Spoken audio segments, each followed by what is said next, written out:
جنت البقیہ، اے جنت البقیہ، اے جنت البقیہ، اے جنت البقیہ، اے جنت البقیہ، اے جنت البقیہ۔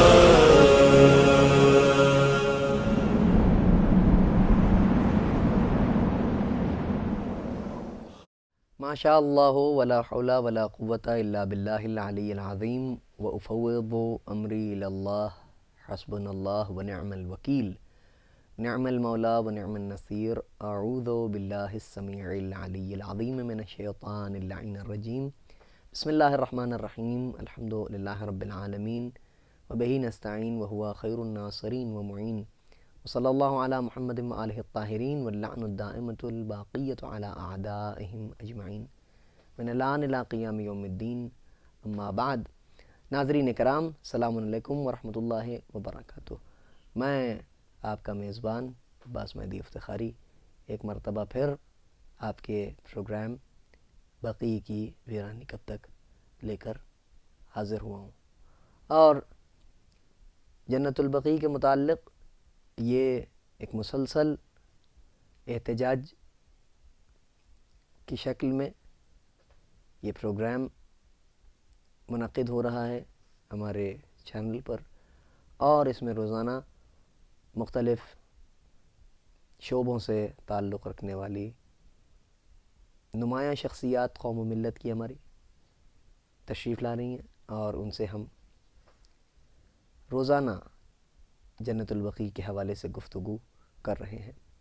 ان کے مفید مشورے اور ان کے تجزیے، ان کے انالیسس اور ان کے تجربات، ان تمام چیزوں کو اس ٹاک شو میں ہم نے ضم کر کے اور اس سے ایک خوبصورت نتیجہ نکالنے کے لیے یہ پروگرام روزانہ نشر ہو رہا ہے۔ اور اس کی نشو و نما کے لیے بھی آپ حضرات خوب جانتے ہیں کہ اس کی نشو و نما کی ضرورت کیوں ہے، اس کی نشر و اشاعت کی ضرورت کیوں ہے۔ جنت البقیع دنیا کا مظلوم ترین خطہ ہے، جہاں پر قبور حضرات معصومین علیہم السلام ہیں، جن پر پہرا لگا ہوا ہے۔ اسی موضوع پر گفتگو کرنے کے لیے آج ہمارے درمیان دنیا خطابت کی ایک نمایاں شخصیت، جو کافی دن سے ایک بڑا نام پیدا کیا ہے، جنہوں نے دنیا خطابت میں ایک عرصے سے مجالس کو خطاب کر رہے ہیں، اور کم عمری میں بھی انہوں نے نمایاں مقام حاصل کیا ہے۔ دنیا انہیں خوب پہچانتی ہے۔ شاہ نجف کی بارگاہ سے منسلک رہے، شاہ نجف کے حق میں ہمیشہ زبان کھولی، شاہ نجف کے حق کا دفاع کیا، شاہ نجف کے فضائل و مناقب بیان کیے، شاہ نجف کے آل پر ڈھائے گئے مصائب کا تذکرہ کیا۔ میری مراد ہیں خطیب شاہ نجف، خطیب اہل بیت، عالی جناب مولانا سید محمد دانی زیدی صاحب قبلہ۔ السلام علیکم ورحمۃ اللہ وبرکاتہ۔ وعلیکم السلام ورحمۃ اللہ۔ مولانا، ہم آپ کا اپنے پروگرام میں خیر مقدم کرتے ہیں۔ آپ کا شکریہ بہت بہت۔ قبلہ، گفتگو کا آغاز کرنے کے لیے میں اپنے تمام مہمانوں سے اس بات کی گزارش ضرور کرتا ہوں کہ جنت البقیع کے متعلق کچھ تعارفی کلمات بہت ہی مختصر لفظوں میں، جنت البقیع کا ایک مختصر سا تعارف، اس کے ساتھ ساتھ یہ کہ جنت البقیع کی مظلومیت کیا ہے، کیونکہ ہر نقطہ سنج، ہر صاحب نظر اپنے اعتبار سے مظلومیت کو دیکھتا ہے، اپنے اعتبار سے اس کے مطالعے میں جو بھی جنت البقیع کا ایک خاکہ ہو اس کو وہ پیش کرتا ہے۔ تو میں چاہوں گا آپ بھی ہمارے ناظرین کے سامنے پیش کریں۔ اعوذ باللہ من الشیطان اللعین الرجیم، بسم اللہ الرحمن الرحیم۔ قال رسول اللہ صلی اللہ علیہ وآلہ وسلم، فاطمۃ بضعۃ منی۔ پیغمبر اسلام کا یہ قول پوری امت کے سامنے ہیں، جس میں آپ نے ارشاد فرمایا کہ فاطمہ میرا ٹکڑا ہے، فاطمہ میرا جز ہے۔ کوئی کل اس وقت تک کل نہیں ہوتا جب تک اس کا جز اس سے مل نہ جائے۔ لہذا رسول اسلام نے جس نقطہ نظر سے اپنی بیٹی کو اپنا جز کہا ہے، اس کی مکمل دلیل یہ ہے کہ رسول بتانا چاہتے ہیں کہ فاطمہ کے بغیر میں بھی مکمل نہیں ہوں۔ کیا بات ہے، کیا بات ہے۔ بات بقی کی ہے تو بقی ایک ایسا قبرستان ہے کہ جہاں ہمارے 4 ائمہ کی قبریں ہیں۔ خود بی بی سلام اللہ علیہا، جناب فاطمہ زہرا سلام اللہ علیہا کی قبر ہے، اور باقی بھی قبریں ہیں اس میں، جیسے رسول السلام کے بیٹے کی قبر ہے، خود جناب عباس کی والدہ جناب ام البنین سلام اللہ علیہا کی قبر ہے، اور بھی قبور ہیں۔ لیکن میں ایک بات کہنا چاہتا ہوں کہ آپ نے جیسا کہ سوال کیا کہ اس کی مظلومی کیا ہے، اس کے سلسلے میں بات یہ کہنا چاہتا ہوں کہ مظلومی، آپ ذرا تاریخ کا مطالعہ کریں۔ جب پیغمبر اسلام اس دنیا میں تشریف لائے تو وہ مکے میں تشریف لائے۔ ان کی آمد سے مکہ معظمہ تو ہوا، لیکن مکے کو ان کی آمد سے پہلے بھی عظمتیں حاصل تھیں، اس کا نام تھا۔ کیوں؟ اس لیے کہ اس میں خدا کا گھر موجود تھا، بے شک بے شک، بیت اللہ موجود تھا، حجر اسود موجود تھا، صفا و مروہ کی پہاڑیاں موجود تھیں، وہیں وہ پتھر بھی موجود ہے کہ جس پتھر پر کھڑے ہو کے جناب ابراہیم نے خانہ کعبہ کو تعمیر کیا، اس کی بھی عظمت تھی۔ بے شک، زمزم موجود تھا، تو بہت سی فضیلتیں وہاں تھی جس کی وجہ سے خانہ کعبہ کی وجہ سے وہاں مکے کی عظمتیں باقی تھیں۔ لیکن رسول اسلام کے آنے سے مکہ معظمہ ہو گیا، یعنی جہاں رسول پہنچے انہوں نے عظمت عطا کر دی۔ کیا بات ہے۔ لیکن جب نبی مدینے پہنچے تو مدینہ منورہ ہو گیا، آپ کے قدم پڑتے ہی، آپ کے قدم رکھتے ہی۔ لیکن مدینے کی اس سے پہلے کوئی فضیلت نہیں لکھی گئی، اچھا، صرف رسول اسلام کے قدم رکھتے ہی مدینہ مدینہ ہو گیا۔ کیا بات ہے، یعنی برکت رسول سے پورا مدینہ مدینہ کہلانے لگا، منورہ ہو گیا۔ سبحان اللہ سبحان اللہ۔ جس مدینے میں اتنی فضیلت رسول کی آمد سے ہوئی، اسی مدینے میں رسول آرام فرما رہے ہیں، جی، پورا روضہ جگمگا رہا ہے۔ میں نام نہاد مسلمانوں سے یہ خطاب کرنا چاہتا ہوں، مظلومی یہی ہے کہ جس رسول کے وہاں رہنے سے مدینہ منورہ ہو گیا ہو، اسی رسول میں، اسی شہر میں اسی رسول کی بیٹی کی قبر پر کوئی سایہ نہیں ہے۔ یہی مظلومیت ہے اس کہ آج کلمہ پڑھنے والے مدینہ تو جاتے ہیں، جی، سارا مدینہ جگمگا رہا ہوتا ہے، لیکن قبر جناب سیدہ قبر سیدہ سلام اللہ علیہ جو روضے تھے اسے شاہ سعود نے منہدم کر دیا 1995 میں۔ جی، تو ہمارے لیے بھی مظلومیت کا سبب ہے، ہم روتے ہیں اس ساری مزارات کو۔ سب سے بڑی مظلومی یہ ہے کہ وہاں رسول کا روضہ موجود ہے لیکن بیٹی کا روضہ نہیں روتا۔ وہاں چراغ جلانے والے ہزاروں ہیں، قبر رسول پر جانے والے، سب کچھ ہو رہا ہے، لیکن مزار سیدہ پر ایک شمع روشن کرنے والا کوئی نہیں ہے۔ افسوس۔ آپ مسجد النبوی کو دیکھیں، کتنی جگمگا رہی ہے، مسجد النبوی جگمگا رہی ہے، مگر فاطمہ زہرا کے روضے پر ویرانی ہے۔ چاہنے والے جانا بھی چاہتے ہیں تو انہیں پہنچنے نہیں دیا جا رہا ہے، دور سے زیارت ہو رہی ہے، اور اس پر یہ کہ اگر وہ کوشش بھی کرتے ہیں تو ان پر ان کو اذیتیں دی جاتی ہیں، ظلم ان پر کیا جاتا ہے۔ تو ہمارے نظر میں کہ سب سے بڑی مظلومی یہ ہے کہ جناب سیدہ کا روضہ بننا چاہیے، ویرانی ہے۔ بالکل بالکل۔ اب یہ کہ اس کی تعمیر کے لیے مسلسل احتجاج ہو رہا ہے، ہر سال 8ویں شوال کو احتجاج ہوتا ہے، بہت سے مقامات پر غالباً جو اس کی انگریزی تاریخ ہے اس تاریخ میں بھی ایک احتجاج کیا جاتا ہے، اور مطلب اپنے اپنے اعتبار سے تمام ممالک میں ایک عالمی کیا کہتے ہیں سطح پا کر دیکھا جائے، ہر جگہ احتجاج ہو رہا ہے۔ سوال یہ پیدا ہوتا ہے کہ کیا سال میں ایک مرتبہ اس احتجاج کو کر لینے سے ہماری ذمہ داری جو ہے وہ پوری ہو جاتی ہے، ہم سبکدوش ہو جاتے ہیں اس ذمہ داری سے. اور اگر ایسا نہیں ہے تو پھر ہم اس احتجاج کو مسلسل رکھنے کے لیے اور کیا ایسی تجاویز ہیں کہ جو، کیونکہ ظاہر سی بات ہے اتنے دنوں میں جتنے بھی ہمارے مہمان تشریف لائے انہوں نے اپنے اپنے اعتبار سے ایک مختلف تجویز پیش کی، تو میرا یہ یقین ہے کہ آپ بھی کوئی نہ کوئی ایک اچھی تجویز رکھتے ہوں گے.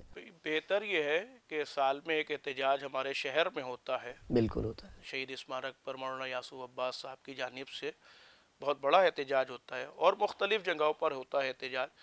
لیکن ہمارا کہنا ہے کیونکہ ہماری حیات کا مقصد ہی اہل بیت علیہم السلام، سبحان اللہ، بے شک. ہماری زندگی سے اگر اہل بیت علیہم السلام کو جدا کر دیا جائے تو ہم ہیں ہی نہیں، کچھ بھی نہیں. بالکل بالکل. تو جب ان پر مظالم ہوئے ہیں اور ان قبروں کو منہدم کیا گیا، ان کے اوپر روضے جو تعمیر تھے انہیں منہدم کیا گیا ہے، ان کی قبروں کو ویران کیا گیا ہے، جی تو ہمارا ایمانی فریضہ ہے کہ زندگی کے ہر لمحے میں ہم اپنا احتجاج درج کریں. کیا بات ہے، کیا کسی بھی طریقے سے. کوئی یہ نہیں کہتا ہے کہ 50 آدمی آپ جمع کیجئے، 100 آدمی جمع کیجئے، آپ اکیلے رہ کر بھی احتجاج درج کر سکتے ہیں. کیا بات ہے. اب اس کے جو طریقے ہیں احتجاج کے، دشمنان فاطمہ زہرا سلام اللہ علیہا پر لعنت بھیجنا بھی ایک احتجاج ہے. کیا بات ہے، کیا بات ہے. اس لیے کہ کم سے کم دل فاطمہ زہرا سلام اللہ علیہا کو سکون تو ملے گا. کیا بات ہے، کیا کہ بات. ہمارا نام فہرست احتجاج کرنے والوں کی فہرست میں ہمارا نام بھی تو شامل ہوگا. ہر نماز کے بعد ان کے قاتلوں پر لعنت کیجئے. جہاں بیٹھیے، یہ میری ایک خاص تجویز ہے، اسے غور سے سنیں سب لوگ. بسم اللہ. کہ جہاں بیٹھیے، اغیار کا مجمع ہو، اپنا مجمع ہو، اگر دنیا کے کسی بھی مسئلے پر بات ہو رہی ہو تو کم سے کم اس میں ایک بات تو تعمیر روضے کی اس پر بات کرنا چاہیے. بالکل کرنا چاہیے، بالکل کرنا چاہیے. جناب سیدہ کے حق پہ بولنا چاہیے، چاہے ممبر ہو، چاہے اپنی بزم کی بات ہو رہی ہو، چاہے اغیار کا مجمع ہو. یہ نہ دیکھیے کہ کون بیٹھا ہے، آپ یہ دیکھیے کہ آپ کس کے لیے بول رہے ہیں. تائید ادھر سے ہوگی کہ ماشاء انشاءاللہ آپ ان کی نصرت کے لیے آمادہ ہوئیے، پھر دیکھیے کیسے تائید. کیا بات ہے، کیا بات ہے. حضرات آپ ملاحظہ کر رہے ہیں کہ ہمارے مولانا سید محمد دانی زیدی صاحب قبلہ نے کیا عمدہ بات کہی ہے. آپ اس پر غور کریں کہ اہل بیت علیہم السلام کے دشمنوں سے اظہار بیزاری، لعنت محض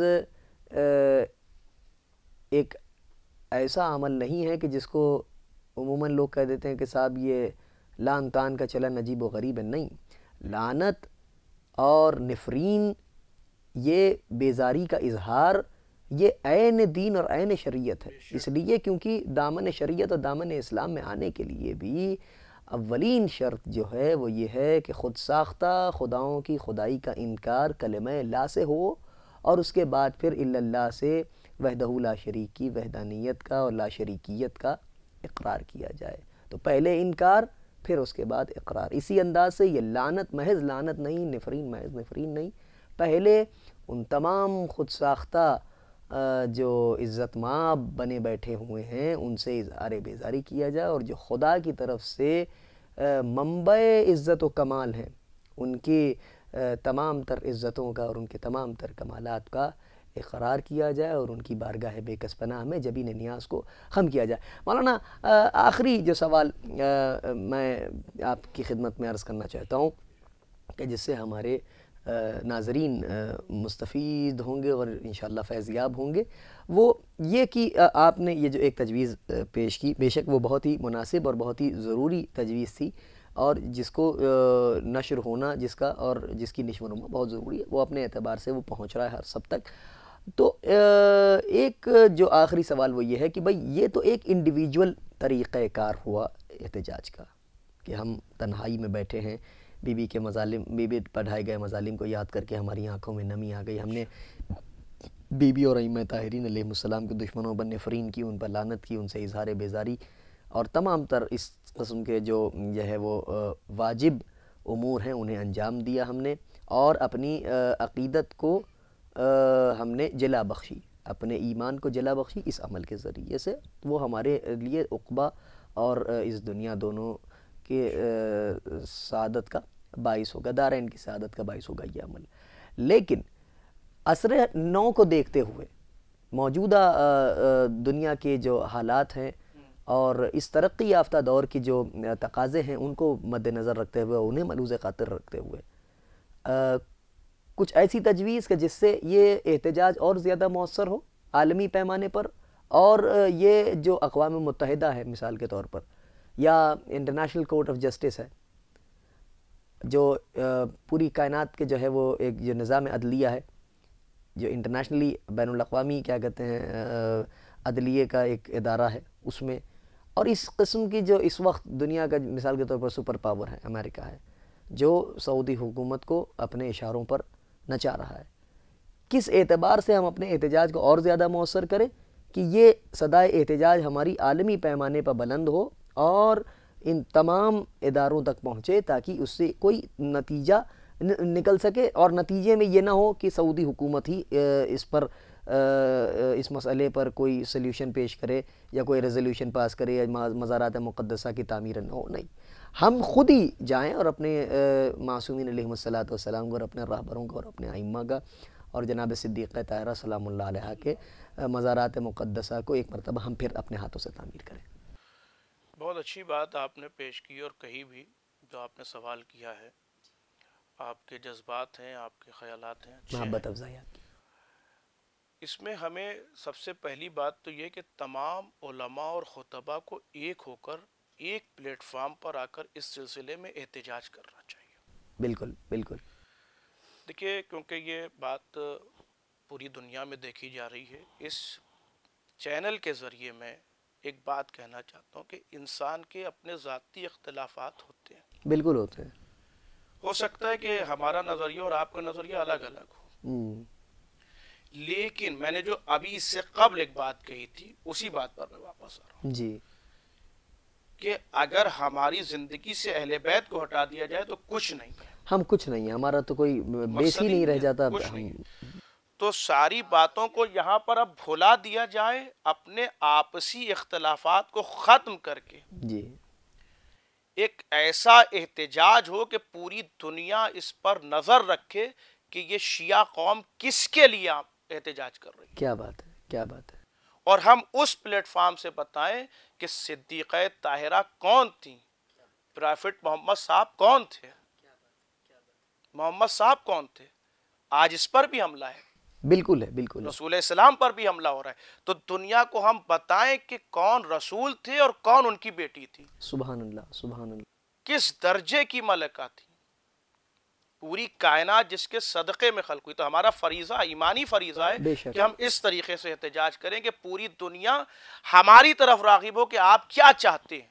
کیا بات ہے، جب وہ ہم سے یہ سوال کرے کہ آپ کیا چاہتے ہیں تو ہمارا ایک ہی جواب ہوگا کہ ہم صرف روضوں کی تعمیر چاہتے ہیں اور آزادی چاہتے ہیں، جیسے باقی ائمہ کے روضوں پر آزادی ہے ہمیں جانے کے لیے۔ سبحان اللہ، سبحان اللہ۔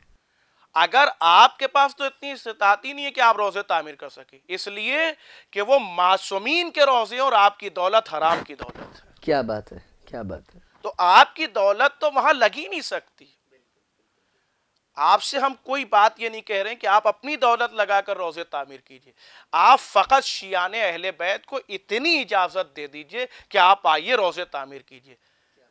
میں اس چینل سے کہہ رہا ہوں 2 مہینے آغا لگیں گے، جنت البقیع دیکھنے والی ہوگی، بے شک، بے شک، بے شک، کیونکہ ظاہر سی بات ہے ہماری قوم میں کسی چیز کی کمی نہیں ہے۔ بالکل آپ نہیں۔ دیکھیے کہ اور ائمہ کے روضے دیکھیے، کربلا دیکھیے، نجف دیکھیے، مشہد مقدس دیکھیے۔ شاید مجھے ایک بات یاد آ رہی ہے کہ ایران کے کسی شخص کا یہ فقرہ ہے، اس نے کہا تھا کہ بقیع میں کھڑے ہو کے جملہ کہا تھا کہ اے مادر ہشتم، ہمارے امام کی طرف خطاب کیا اس نے، اے غریب توس کی ماں، اگر آپ کا مزار ایران میں ہوتا تو ہم اس سے بڑا روضہ آپ کا بناتے۔ کیا بات ہے، کیا بات ہے، تو یعنی جذبات انسان کے ہیں مگر اجازت نہیں دے رہی حکومت۔ تو ہم یہ چاہتے ہیں، ہمارا صرف اتنا مطالبہ ہے، ہم آپ سے نہیں کہہ رہے کہ آپ اپنی دولت صرف کیجئے، صرف ہمیں اجازت دیجیے، انشاءاللہ روضہ تعمیر ہوگا اور پھر دیکھنے والا روضہ ہوگا۔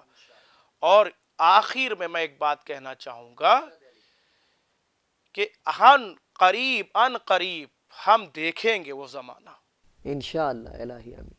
اس لیے کہ کوئی اس گمان میں نہ رہے کہ حکومت ہمارے پاس ہے، دولت ہمارے پاس ہے، حکومت یہیں رہ جائے گی، دولت یہیں دھری رہ جائے گی، اس لیے کہ فاطمہ زہرا سلام اللہ علیہا کا ایک بیٹا ابھی پردے میں ہے، اور وہ جب آئے گا تو ایک ایک سے حساب و کتاب لیا جائے گا، اور پھر بقی کا روضہ دیکھنے والا ہوگا۔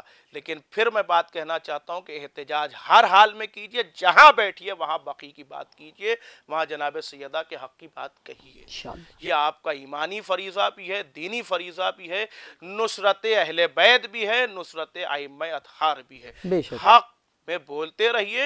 مولا کائنات نے فرمایا کہ جو تم حق بولتے ہو، جو حق جانتے ہو وہ بیان کر دو، یہ قرآن بھی کہہ رہا ہے، مولا کائنات کا قول بھی ہے، ظاہر سی بات ہے، لہذا جہاں بھی رہو وہاں حق کی بات کہو، حق پہنچانے کی کوشش کرو۔ حضرات جیسا ہمارے مولانا فرما رہے تھے ابھی آخر کلام میں کہ حق کو ببانگ دہل کہا جائے۔ حق ایک ایسا عنوان ہے، ایک ایسا مضمون ہے کہ جو کبھی تشنا نہیں رہتا، کیونکہ وہ ہمیشہ اجاگر رہتا ہے، بالکل روز روشن کے آفتاب کے مانند۔ جیسے روز روشن کا آفتاب افق پا نمودار ہوتا ہے تو جہاں جہاں تک اس کی شعاعیں پہنچتی ہیں وہاں وہاں تک وہ خطہ منور ہوتا ہے، اور وہ خطہ اس کے نور سے جگمگا اٹھتا ہے۔ سورہ زمر کی آیت پھر آواز دیتی ہے وَأَشْرَقَتِ الْأَرْضُ بِنُورِ رَبِّهَا، یہ زمین اپنے رب کے نور سے جگمگائے گی۔ یہ تو ایک معمولی نور ہے سورج کا کہ جو چند خطوں کو منور کرتا ہے، لیکن جب نور خدا حجاب غیبت الٹ کر نمودار ہوگا تو اس وقت زمین کا کوئی ایسا خطہ نہیں باقی رہے گا کہ جو اس کے نور سے فیض یاب ہو کر نہ جگمگائے۔ اور رہی بات حق کی، تو حق کا تو مسئلہ یہ ہے کہ پھر سورہ بقرہ کی آیہ کریمہ بڑھ کے آواز دیتی ہے کہ لا تلبسوا الحق بالباطل وتکتموا الحق ان کنتم تعلمون، جانتے بوجھتے ہوئے حق کو نہ چھپاؤ، اور حق و باطل کو ایک دوسرے میں ضم کرنے کی کوشش نہ کرو، جانتے بوجھتے ہوئے حق کو نہ چھپاؤ۔ اس کا مطلب یہ ہے کہ حق کو جتنا بھی جان بوجھ کر بھی اگر چھپایا جائے گا تو وہ تو اجاگر ہو کے رہے گا، اور حق اور باطل آپس میں قطعاً ضم نہیں ہو سکتے۔ چنانچہ جو تجویز ہمارے مولانا نے پیش کی وہ نہایت مناسب تجویز ہے۔ اس پر ہماری ملت کے علماء، خطبہ، ذاکرین، واعظین، دانشوران، پڑھے لکھے افراد، انٹیلیجنسیا سے تعلق رکھنے والے، مختلف شعبوں سے تعلق رکھنے والے، تمام تر مکتبہائے فکر کے انصاف پسند منصف مزاج حضرات کو بلا کر لائیں، ایک پینل پر، ایک پلیٹ فارم پر لائیں، سر جوڑ کر بیٹھیں اور اس سلسلے میں صدائے احتجاج کو مسلسل بلند کرتے رہیں، تاکہ ہماری یہ صدائے احتجاج اس بارگاہ میں درج ہو جائے۔ روز محشر اگر ہم سے سوال کیا جائے کہ تم نے کیا کیا، تو کم سے کم ہم نظریں جھکا کر اور ہاتھوں کو جوڑ کر اتنا تو کہہ سکتے ہیں کہ بی بی ہم نے اپنے حسب حیثیت صدائے احتجاج بلند کی، اور باقی تو واللہ عالم بالصواب، خدا بہتر جانتا ہے کہ کب کس اعتبار سے کس طرح سے ظالموں کو ان کے کیفر کردار تک پہنچانا ہے، اور عدل تو ضرور قائم ہو کے رہے گا اور حق سر چڑھ کے بولے گا۔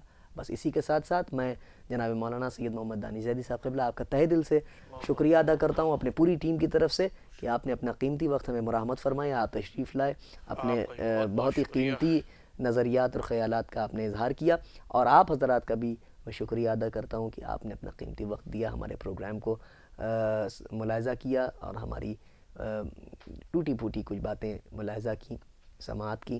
یقیناً کچھ نہ کچھ آپ حضرات کو ان پروگرام سے حاصل ہی ہوگا، فیضیاب ہوں گے، اور ایک خوبصورت نتیجہ انشاءاللہ جلد ہی ابھر کے آئے گا۔ اسی کے ساتھ ساتھ میں اپنی گفتگو کو تمام کرتا ہوں اس دعا کے ساتھ، خداوند عز و جل وارث حقیقی جناب صدیق طاہرہ سلام اللہ علیہ ان کا ظہور میں تعجیل فرمائے، اس دعا کے ساتھ اللہم عجل لولیک الفرج، اللہم عجل لولیک الفرج، اللہم عجل لولیک الفرج۔ والسلام علیکم ورحمۃ اللہ وبرکاتہ۔